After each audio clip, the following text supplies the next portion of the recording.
तो welcome to excellence classes. हाजिर हूं अपनी एक नई क्लास के साथ। आज की क्लास मेरे प्रेजेंट कॉन्टिन्यूअस टेंस के यूज पर आधारित है। इससे पहले मैंने अपना प्रेजेंट इंडेफिनिट टेंस का यूज दिया था, जिसे आप लोग उम्मीद करता हूं आपने देखा होगा, समझा होगा और लिख भी लिया होगा। और आज इस कॉन्टिन्यूअस टेंस का यूज मैं आपको इस तरीके से कराने वाला हूं, ऐसे ऐसे यूज बताने वाला हूं कि आपको सोचा नहीं होगा कि ऐसा यूज होता है। जैसे क्या आप लोग जानते हैं कि कुछ वर्ब की फॉर्म ऐसी होती है जो प्रेजेंट कॉन्टिन्यूअस टेंस में कॉन्टिन्यूअस रूप में नहीं यूज की जाती हैं? शायद नहीं पता होगा, लेकिन ऐसी कुछ वर्ब्स होती हैं जिनको कॉन्टिन्यूअस टेंस में यूज करने पर भी उनके साथ आईएनजी नहीं लगाया जाता है। अब वो वर्ब कौन कौन सी होती हैं, उनका प्रयोग कैसे किया जाता है, अगर ये सारी बातें जाननी है तो वीडियो में आपको आखिर तक बने रहना होगा। और वीडियो में कोई भी स्टेप स्किप मत कीजिएगा, क्योंकि हर एक स्टेप में कुछ ना कुछ एक इंपॉर्टेंट रूल मैं आपके लिए लेकर आऊंगा। क्योंकि जान लीजिए ये है आपकी अपनी क्लास, एक्सीलेंस क्लास, और यहाँ पे हर चीज जो मैं बताता हूँ एकदम डिटेल में बताता हूँ। तो हर चीज एकदम आपको डिटेल में बताने वाला हूँ। तो चैनल को सब्सक्राइब नहीं किया तो अभी सब्सक्राइब कर लीजिए, क्योंकि यहाँ पे आपको एक से बढ़कर एक वीडियो लेक्चर मिलते रहते हैं। अब ज्यादा देर न करते हुए चले चलते अपनी क्लास की तरफ, देखते हैं कॉन्टिन्यूअस टेंस का यूज कहाँ कहाँ कैसे कैसे किया जाता है। Present continuous tense. Present continuous tense का नाम सुनते ही आप लोग दिमाग में समझा, तुरंत स्ट्राइक किया होगा कि वर्ब के फर्स्ट फॉर्म के साथ आईएनजी या इज एम आर। तो मैं प्रेजेंट कॉन्टिन्यूअस टेंस का आप लोगों को ट्रांसलेशन नहीं बताने वाला हूं, मैं बताने वाला हूं प्रेजेंट कॉन्टिन्यूअस टेंस यूज कहां कहां किया जाता है। तो पहले आप देख लीजिए स्ट्रक्चर क्या निकल गया था। प्रेजेंट कॉन्टिन्यूअस टेंस का जो स्ट्रक्चर होता है वो होता है सब्जेक्ट प्लस इज। जो बेसिक स्ट्रक्चर है वही इसका यूज होने वाला है। इसके साथ वर्ब जो हमारी होगी फर्स्ट फॉर्म में, और प्लस आईएनजी का यूज होगा, और प्लस यही बेसिक स्ट्रक्चर यूज होता है इसका।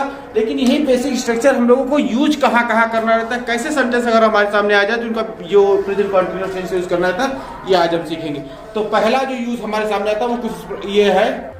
तो पहला यूज हमारे सामने कुछ ऐसा निकलता है कि प्रेजेंट कॉन्टिन्यूअस टेंस का यूज ऐसे सेंटेंस में किया जाता है जो बोलती हूं। अर्थात जैसे मैं कह रहा हूं कि मैं बोल रहा हूं, तो मैं बोल रहा हूं तो हो जाएगा आई एम स्पीकिंग। बोलते समय कार्य जारी है। वो खेल रहा है तो he is playing, he is playing.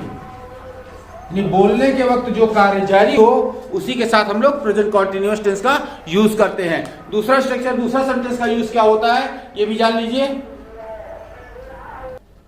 तो अगला यूज जानने के पहले हम लोग ये जान लीजिए कि जो समय सूचक वर्ड है, जो प्रेजेंट कॉन्टिन्यूअस टेंस में समय सूचक वर्ड ये होता है कि now, at present, this morning, this evening, at the moment, currently. तो या ऐसे ही शब्द इनका हमें प्रेजेंट कॉन्टिन्यूअस टेंस में यूज करना रहता है। तो इन समय सूचक शब्दों को भी लिख लीजिए और फिर इसके बाद इसके अगले यूज को हम लोग देखते हैं। तो यहां देखिए अगला यूज आता है कि ऐसा सेंटेंस, मतलब ये इस टेंस का यूज हम लोगों को ऐसे सेंटेंस के लिए करना रहता है कि जो बोलने के वक्त तो नहीं जारी है, लेकिन उसी समय के आसपास कहीं ना कहीं वो कार्य हो रहा है। जिसे कहा गया कि he is studying in HLM public school. ठीक, ये बोलने के वक्त तो कार्य जारी नहीं, लेकिन उसी समय के आसपास कहीं ना कहीं वो कार्य हो रहा है। या फिर कहा गया कि यू आर रीडिंग रामायण। ठीक, कि ये कहीं आसपास ये कार्य। तो ऐसे सेंटेंस अगर कहीं यूज हो रहे हो कि जो वर्तमान में बोलते समय वो कार्य नहीं जारी है, लेकिन उसी के समय के आसपास कहीं ना कहीं वो कार्य हो रहा है, तो वहां पे हम लोग प्रेजेंट कॉन्टिन्यूअस टेंस का यूज करते हैं। क्लियर? चलिए अगला यूज देखते हैं इसका हम। तो अगला यूज हमारे सामने जो निकलता है वो निकलता है कि इस टेंस का यूज हम लोगों को नियरेस्ट फ्यूचर में, कोई फिक्स प्लान हो या कोई फिक्स प्रोग्राम हो, उसका अगर हमें वहां पे प्रदर्शन करना है तो वहां पे हम लोगों को प्रेजेंट कॉन्टिन्यूअस टेंस का यूज करना रहता है। जैसे एग्जांपल लिया हमने कि he is going to Delhi tonight. वो आज रात दिल्ली जा रहा है। I am returning home tomorrow. मैं कल घर वापस आ रहा हूं। तो निकट भविष्य के जो फिक्स प्रोग्राम है इनको दर्शाने के लिए भी हम लोगों को प्रेजेंट रहता है। क्लियर? तो चलिए इसे नोट कर लीजिए, फिर हम इसके आगे बढ़ते हैं।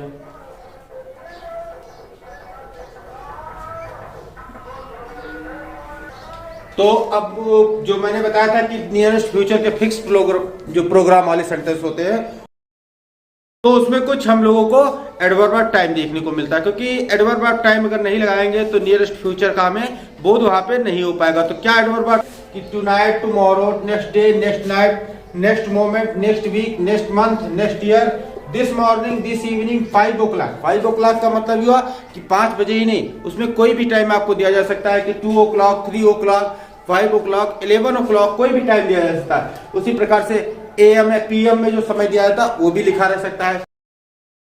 अगर आपका वो सेंटेंस हम लोगों का प्रेजेंट कॉन्टिन्यूअस टेंस में ट्रांसलेट हो रहा है और नियरेस्ट फ्यूचर का हमें फिक्स प्रोग्राम दिखा रहा है, तो वहां पे ये एडवर्ब ऑफ टाइम निश्चित रूप से उस सेंटेंस में आपको यूज मिलेंगे। तो इन एडवर्ब ऑफ टाइम को नोट कर लीजिए, इसके बाद इसके हम अगले यूज की तरफ चलते हैं। और अब आगे बढ़ते हैं, आगे बढ़ के देखते हैं कि कुछ हम लोगों को वर्ब मिलता है जिनका यूज कॉन्टिन्यूअस टेंस में नहीं करना रहता है। कंफ्यूज हो गए? इसमें सब में कहा गया वर्ब की फर्स्ट फॉर्म के साथ आईएनजी लगा दीजिए, लेकिन ये एक्सीलेंस क्लास है, यहाँ पे आपको हमेशा दूसरा ही कुछ देखने को मिलता है। यहाँ पे कुछ ऐसी वर्ब आपके सामने लेकर आ रहा हूं कि जिनमें आपको प्रेजेंट कॉन्टिन्यूअस टेंस यूज नहीं करना। अगर आपने उनको प्रेजेंट कॉन्टिन्यूअस टेंस यानी प्रेजेंट पार्टिसिपल के रूप में बना दिया तो पूरा का पूरा सेंटेंस गलत हो जाएगा। कौन कौन सी वर्ब है चलिए दिखाता हूं मैं आपको।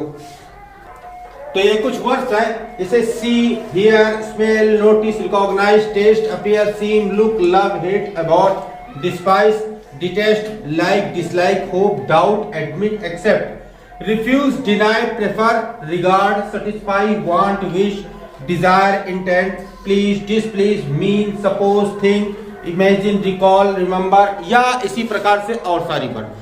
तो बहुत सारे स्टूडेंट कंफ्यूज हो गए होंगे कि बहुत सारी जगह पे हम लोगों को आईएनजी लगा हुआ मिला है, आईएनजी लगता है इसमें, लेकिन वो जीरंड बनाने के लिए या किसी और यूज में लगता है। लेकिन अगर इनको आईएनजी लगा के प्रेजेंट कॉन्टिन्यूअस टेंस के रूप में यूज करना है तो वहां पे ये सेंटेंस को गलत कर सकती है। इस बात को आप ध्यान रखिए कि इसमें आईएनजी जब भी लगा हुआ मिलेगा आपको किसी दूसरे सेंटेंस में इसका यूज मिलेगा, प्रेजेंट कॉन्टिन्यूअस टेंस में इसका यूज आपको देखने को नहीं मिलेगा। और दूसरा प्रश्न सामने निकल के आता है कि कौन सी वर्ब को हम लोग पहचाने इसमें आईएनजी नहीं लगेगा, क्योंकि एटीसी मैंने लिखा है अर्थात और भी वर्ब हैं, और भी वर्ब है जिसमें आईएनजी नहीं लगता है, जिनको हम लोग आईएनजी के रूप में प्रेजेंट कॉन्टिन्यूअस टेंस में यूज नहीं कर सकते हैं। तो समस्या सबसे बड़ी आपके सामने आती है कि पहचाने कैसे।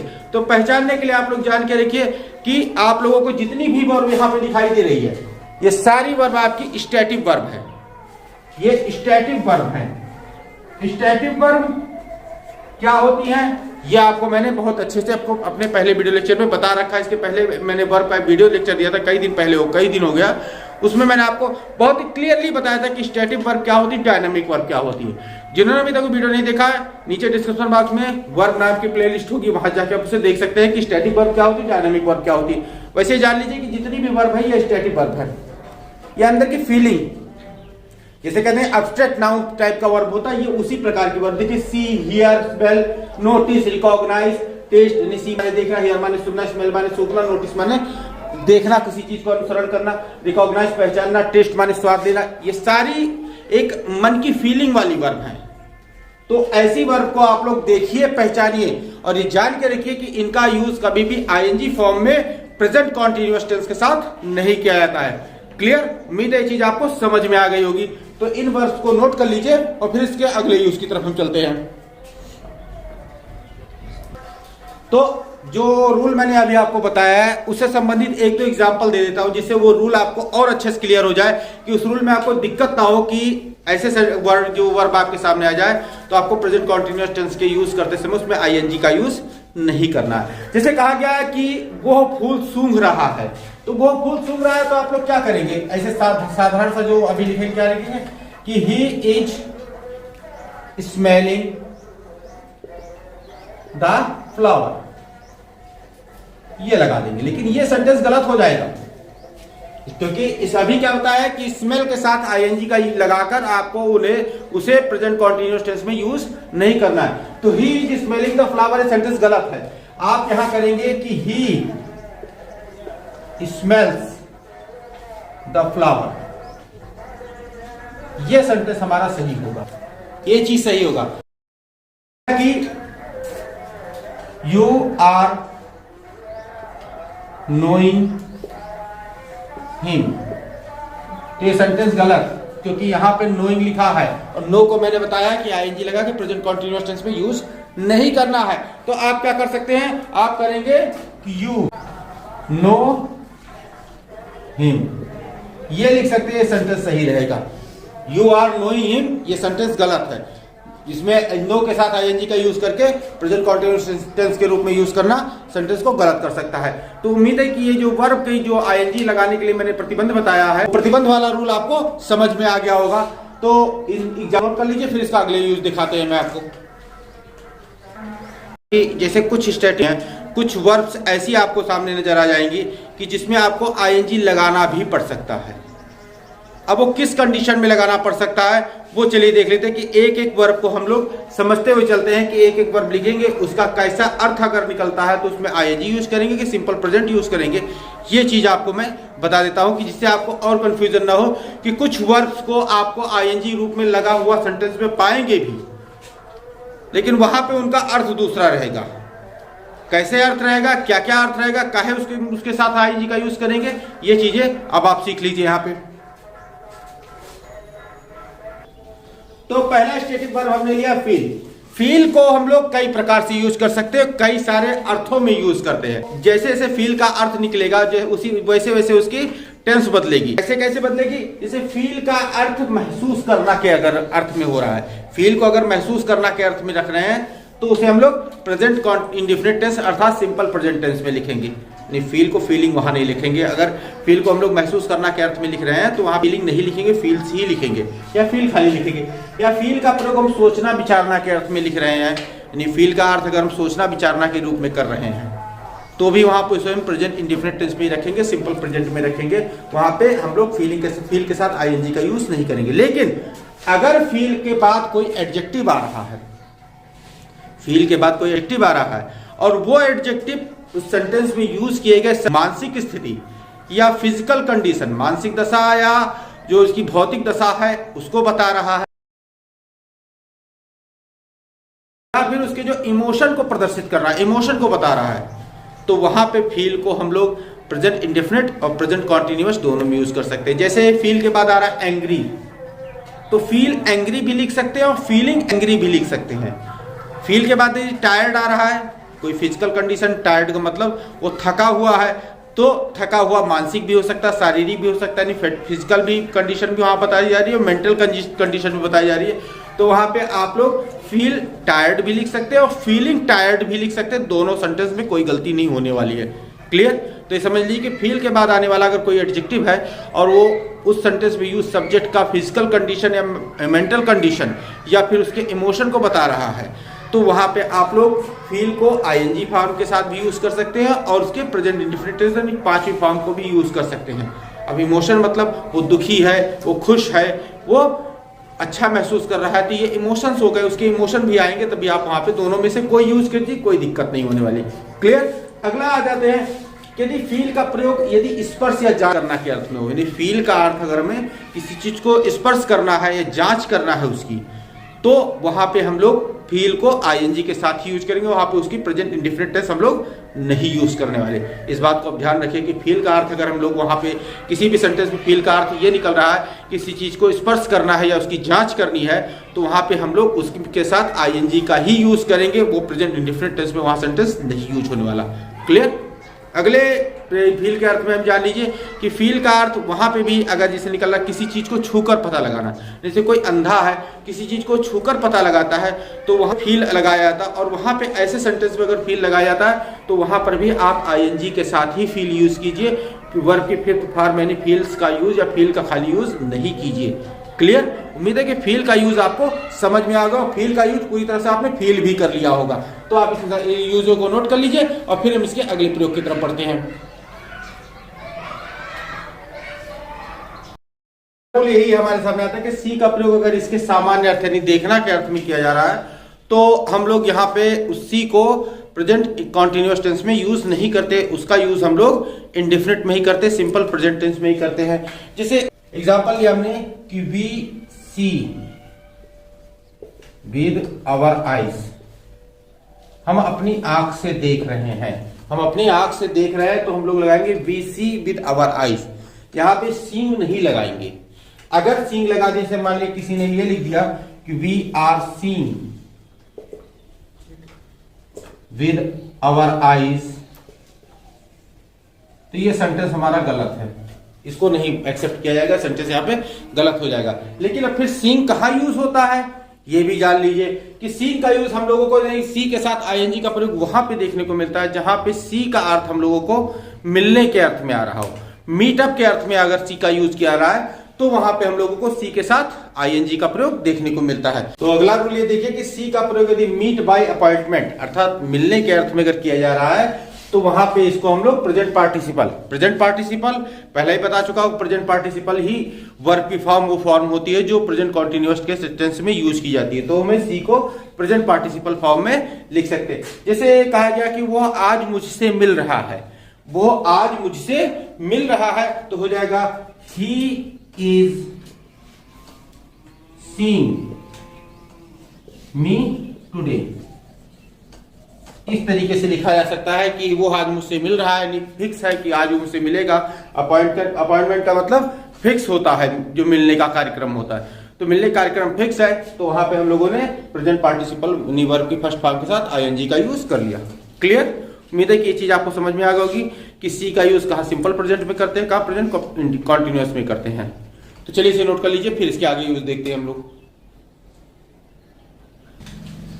अब अगला स्टैटिक वर्ड जो हमारे सामने आता है वो आता है हियर। हियर का अर्थ भी वही जो नॉर्मल उसका होता है सुनना। अगर हियर का जो सुनने के अर्थ में हियर का यूज किया जा रहा है तो वहां पे हम लोग हियर का ही यूज करेंगे, हियरिंग का यूज नहीं करेंगे। हियरिंग का यूज करेंगे हम लोग कहां पे? हियरिंग के नाम से आप लोगों को याद आ गया होगा कि कोर्ट में अगर सुनवाई चल रही है तभी हम लोग हियरिंग का वहां यूज करेंगे।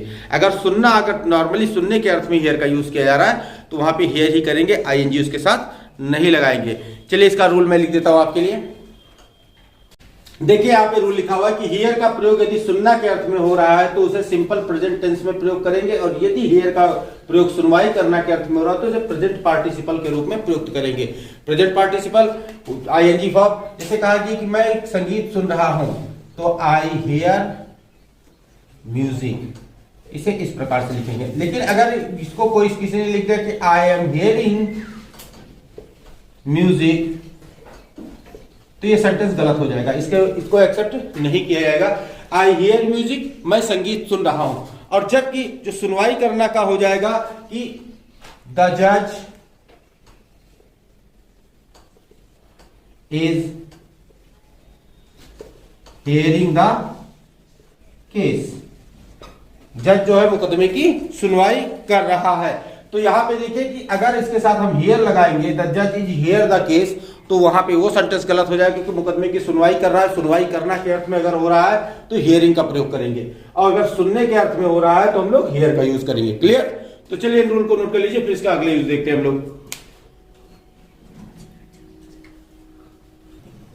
अगली वर्ब हमारे सामने आती थिंक। थिंक का यूज भी थिंक सिंपल प्रेजेंट और प्रेजेंट कॉन्टिन्यूअस दोनों में किया जाता है। थिंक का अर्थ अगर आता है विचार रखना, अगर कहीं पे किसी का विचार रखा जा रहा है, आई थिंक मैं सोच रहा हूं, तो वहां पे आपको सिंपल प्रेजेंट में यूज करना है।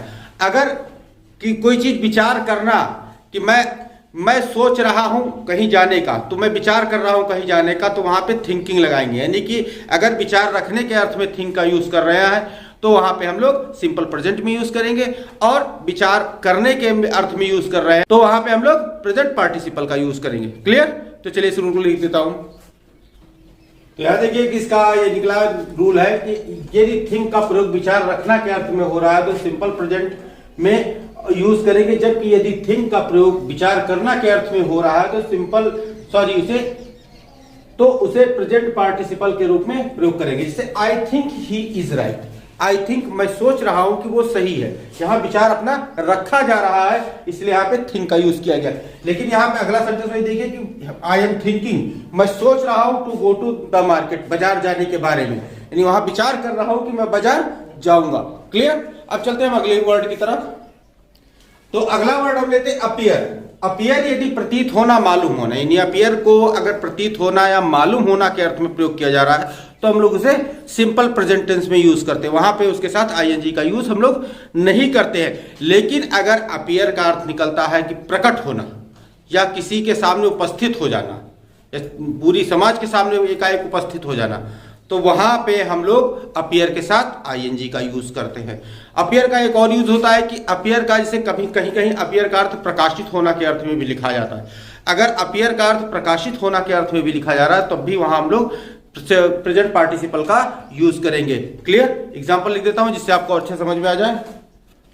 तो यहां देखिए 3 एग्जाम्पल लिखा। This sum appears to be easy. यह जोड़ जो है आसान मालूम पड़ता है, आसान जान पड़ता है। Clear. The moon is appearing in the sky. आसमान जो है, चांद जो है आसमान में दिखाई पड़ रहा है या उपस्थित हो गया है। He is appearing his new book. वो अपनी नई किताब प्रकाशित कर रहा है। तो यहां देखिए कि अपियर यहां पे मालूम पड़ना के अर्थ में हो रहा है तो अपियर्स लगाया। यहां प्रकट होना है, उपस्थित होना के अर्थ में है तो अपियरिंग लगाया। यहां प्रकाशित होना के अर्थ में है तो भी अपियरिंग का यूज किया। क्लियर। तो चलिए इसे नोट कर लीजिए, फिर हम इसके आगे बढ़ते हैं। अब अगला वर्ड हमारे सामने आता है जो कि स्टैटिक वर्ब है, स्मेल। स्मेल का अर्थ अगर महकना के अर्थ में आ रहा है, यानी कोई चीज किसी को महक रही है, तो वहां पे हम लोग उसे सिंपल प्रेजेंट में यूज करेंगे। लेकिन अगर कहीं पर स्मेल का अर्थ यह निकाला जा रहा है कि नाक से हवा खींचना अर्थात सूंघना के अर्थ में आ रहा है, तो वहां पे हम लोगों को उसके साथ आईएनजी लगाना मिलेगा। अब बहुत सारे इसमें कंफ्यूज हो गए होंगे कि महकना भी तो नाक से सूंघा जाता है, तो महकना अनैच्छिक प्रक्रिया है। वहां पे हम लोग ना चाहते हुए भी कहीं बदबू आ रही तो कोई बदबू तो सूंघना चाहेगा नहीं, लेकिन वो अनैच्छिक प्रक्रिया है। हमारी सांस के साथ वो महक अंदर जाती है, बदबू अंदर जाती है, तो उसे हम ना चाहते हुए भी सूंघते हैं। लेकिन अगर एक चीज होती है, इसे फूल सूंघना होता है, जानबूझ के अगर सूंघना हुआ, वहां पे हम लोग उसके साथ आईएनजी लगाएंगे। और स्मेल का जो सूंघने के अर्थ में आता है वो दूसरा वर्ड भी, स्मेल का दूसरा वर्ड अगर यूज करेंगे तो हम लोग स्निफ के रूप में भी यूज कर सकते हैं। स्निफ का वास्तविक अर्थ होता है कि किसी चीज को जानबूझकर सूंघना। तो स्मेल का अर्थ जब स्निफ के रूप में आ रहा हो तब वहां पे स्मेल के साथ हम लोग आईएनजी का यूज करेंगे। लेकिन स्मेल का अर्थ जब स्मेल के ही मतलब महकने के अर्थ में आ रहा हो तब हम लोग वहां पे आईएनजी का यूज नहीं करेंगे। क्लियर। तो चलिए इसका रूल लिख देता हूं। तो देखिए इसका रूल लिख दिया मैंने कि स्मेल का प्रयोग यदि महकना के अर्थ में हो तो सिंपल प्रेजेंट में, और यदि स्मेल का प्रयोग सूंघना के अर्थ में हो तो प्रेजेंट पार्टिसिपल के रूप में प्रयोग करेंगे। जैसे यहां दिखा कि the flower smell sweet. Smell sweet मतलब ये अनैच्छिक रूप से फूलों के बीच में गए, कोई फूल आप सूंघ नहीं रहे हैं, फिर भी फूलों की महक आपकी नाक में जा रही है, अनैच्छिक रूप है, तो वहां पे हमने स्मेल्स का यूज किया। और कोई फूल तोड़ा और सूंघने लगे तो वो जानबूझ के ऐच्छिक प्रक्रिया है, उसको जानबूझ के आप कर रहे हैं। तो यहाँ क्या, he is smelling the flower, यानी फूल तोड़ के वो सूंघ रहा है। फूलों के बाग में गए, बिना चाहे सूंघ रहे हैं, स्मेल, फूल तोड़ लिया और जानबूझ के सूंघ रहे हैं तो स्मेलिंग। क्लियर। अब आगे बढ़ते हैं हम लोग। तो अगला वर्ड लेते हैं टेस्ट। टेस्ट का प्रयोग अगर हम लोग स्वाद देना के अर्थ में कर रहे हैं, किसी चीज का कोई स्वाद दे रहा है, तो वहां पे हम लोग इसके सिंपल प्रेजेंट टेंस में यूज करते हैं, नहीं कि इसके साथ आईएनजी का प्रयोग हम लोग नहीं करते हैं। क्लियर। हाँ, वहीं पर अगर टेस्ट का प्रयोग स्वाद लेना के अर्थ में कर रहे हैं, किसी चीज को जानबूझ के खाना, उसका स्वाद लेना है, किसी चीज को टेस्ट कर रहे हैं, तब वहां पे हम लोग उसके साथ आईएनजी का प्रयोग कर देते हैं। कैसे करते हैं एग्जाम्पल लेके दिखाता हूं मैं आपको। तो यहां देखिए कि the ripe mango test sweet. यहाँ पे जो पका हुआ आम है वो मीठा स्वाद दे रहा है, तो टेस्ट का यूज किया, एस या एस का प्रयोग कर दिया। वहीं पे he is testing the milk pudding, मतलब वो दूध की खीर को चेक कर रहा है, उसका स्वाद ले रहा है, तो यहाँ पे हमने टेस्टिंग का यूज किया। क्लियर। इसके बाद एक और वर्ड होता है लुक। लुक का प्रयोग यदि हम लोग देखना के अर्थ में कर रहे हैं, किसी चीज पे निगाह डालना है, देखने के अर्थ में लुक का प्रयोग कर रहे हैं, तो वहां पे हम लोगों को उसके साथ यस या यस का ही प्रयोग करना है, उसे सिंपल प्रेजेंट टेंस में ही यूज करना है। लेकिन अगर लुक का प्रयोग हम लोग खोजने के अर्थ में कर रहे हैं, ढूंढने के अर्थ में कर रहे हैं लुक का प्रयोग, तब वहां पे उसके साथ आईएनजी का प्रयोग करना था। क्लियर। तो चलिए इसको, तो स्टूडेंट्स पहले आपको फिर महसूस कराया, फील कराया, फिर आपको दिखाया, फिर आपको अपीयर ने प्रकट किया। फिर सुंघाया, फिर टेस्ट कराया, फिर खोज करा के मैंने वीडियो कर दिया खत्म। और अब ये वीडियो होता है खत्म। और उम्मीद करता हूं कि प्रेजेंट कॉन्टिन्यूअस टेंस का जितना भी यूज मैंने आपको बताया, जैसे तरीके से बताया है, ऐसा यूज, ऐसा तरीका आपको और कहीं देखने को नहीं मिलेगा। तो इसी बात पे चैनल को सब्सक्राइब कर जरूर कर लीजिएगा, और यदि वीडियो को लाइक नहीं किया तो अभी लाइक कर लीजिए। तो इस बात की आशा कर सकता हूं कि आपने सारे रूल लिख लिए होंगे, और ये रूल आप तैयार कर लेंगे तो आपको आगे कहीं भी प्रेजेंट कॉन्टिन्यूअस टेंस का यूज करना है, या किसी के साथ आईएनजी लगी, किसी के साथ नहीं लगी है, तो अगर कोई पूछता है तो आप उसे ऐसे ही बता सकते हैं कि यहाँ पे क्यों आईएनजी लगाई गई है, क्यों नहीं लगाई गई है। तो वीडियो अगर अच्छा लगा है तो जम के शेयर कर दीजिए, और चैनल को अभी तक सब्सक्राइब नहीं किया तो सब्सक्राइब जरूर कर लीजिए। तो मिलते हैं अपने नेक्स्ट वीडियो लेक्चर में। Till then stay tuned to our channel, keep watching, keep learning, take care, thank you and bye.